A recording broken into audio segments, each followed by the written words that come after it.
When I found out the villain was a merman who cried pearls, I fished the pregnancy test I'd thrown out of the trash. Then I went to the roof. So, how many do you mermen have at once? And do they eat fish food or formula? Declan, who had been in the middle of a dramatic suicide attempt, slipped and nearly plummeted from the 18th floor. I shook my head and sighed. You know what? Never mind. I'll just throw it in the ocean after it's born. Later, after the baby was born, Declan didn't even dare to sleep, terrified I'd take our child and release it into the wild. When the heroine, fighting with the hero, showed up at our door, he was in the middle of roaring at our eldest son over his swim meet results. You're a merman! How can you be afraid of water? I knew Declan was the main villain of this world, and I was the wife his grandfather had found for him before he died. My mission was supposed to be to save him, but I was slacking off. Not only did I not save him, but I also doubled down on spending his money and taking over his bed. The system, watching his darkness value remain stubbornly unchanged, had given up. The last time it appeared, it had left me with a cold parting shot. When the villain dies, I'll come get you. I'd been waiting for over half a year. Today was an auspicious day. The old almanac clearly stated, favorable for burials. When Declan, his heart shattered by the heroine, Zoe, dragged himself to the rooftop, I was already decked out in all the jewels from his safe, eagerly awaiting the system's arrival. But when the system finally materialized, its first words were, "Host, why are you wearing the villain's tears?" What? I looked down in shock at the priceless pearl necklace around my neck. Declan is a merman. Those pearls are his tears, the system intoned mournfully. A merman? A merman who cries pearls? My entire worldview crumbled. This wasn't a villain. This was a walking, talking gold mine. This necklace had been hidden in a secret compartment in his study. I'd assumed it was a birthday gift for Zoe, but her birthday party had come and gone, and the gift remained undelivered. So, one dark and stormy night, I'd helped myself. I remembered when Declan saw me wearing it, he'd looked at me with a complicated expression and asked, "You like this?" I had rolled my eyes. Duh.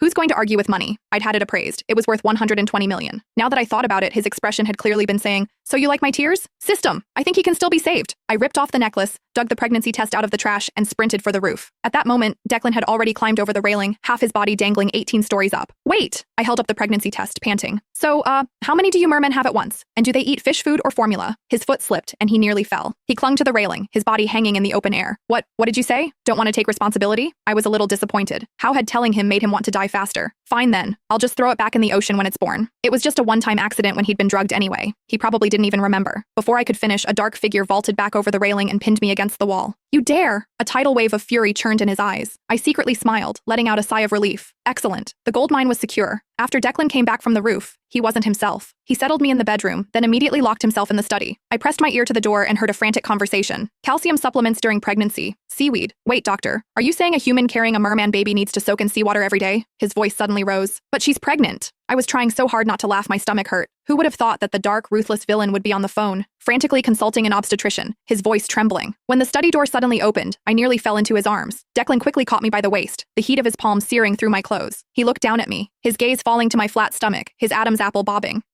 I'm hungry, I interrupted him, my tone righteous. I want your homemade seafood congee. Soon the clattering of pots and pans came from the kitchen. The butler stood at the doorway, hesitating.